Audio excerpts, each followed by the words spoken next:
नमन ने स्कीम ए में 5 वर्षों की अवधि के लिए 8% प्रतिवर्ष की दर से साधारण ब्याज पर एक धनराशि निवेश की। ए उसने स्कीम ए की राशि का 4 गुना हिस्सा बी में 7 वर्षों के लिए 5% प्रतिवर्ष की दर से साधारण ब्याज पर निवेश किया। उसे कुल ब्याज की राशि 1620 रुपये प्राप्त हुई, तो उसने स्कीम बी में कितनी राशि निवेश की। देखिए नमन दो स्कीमों में पैसा निवेश करता है, ए और बी में।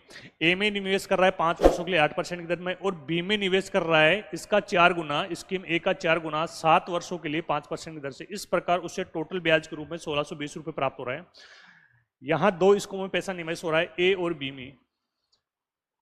इसका ब्याज और इसका ब्याज टोटल प्राप्त हो रहा है 1620। स्कीम ए में पी प्रिंसिपल है और 5 वर्षों के लिए 8% की दर से निवेश कर रहा है, और स्कीम बी में इसका 4 गुना 4P 7 वर्षों के लिए 5% के रेट से निवेश कर रहा है। इन दोनों से जो प्राप्त हो रहा है ब्याज वो 1620 रुपये है। ये इक्वेशन बनेगी। अगर हम इसको सोल्व करेंगे, देखिए 8 पंजे 40, ये 40P हो गया, ये कितना हो गया 20, और 140P ये हो गया 40, और 140 180P, और नीचे 100 आएगा, और ये हो गया 1620।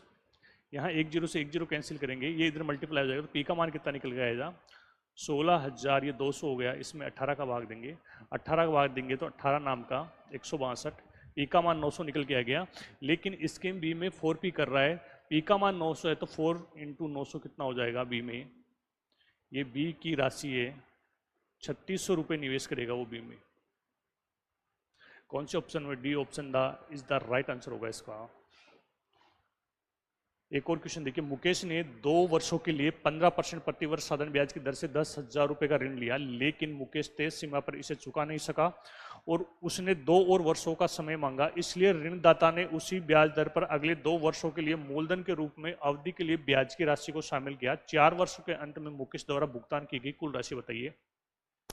देखिए मुकेश ने 2 वर्षों के लिए 10,000 रुपये का ऋण लिया, किस रेट पे, 15% के रेट पे, लेकिन ये चुका नहीं पाता।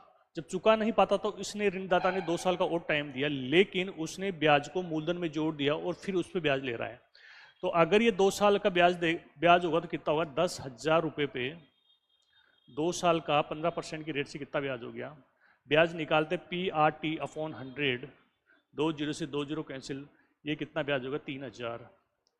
अब 2 साल बाद ये नहीं चुका पा रहा, तो क्या बोल रहा है, 2 साल का और टाइम मांगा, लेकिन इसने 10,000 में 3,000 को और ऐड कर दिया, ऋणदाता इस पे ब्याज लेगा 13,000 पे, वही 2 साल का 15% की रेट से। अब ये कितना ब्याज देगा, 20 से 20, 15 30, 30 13 30 39, 3,000 रुपये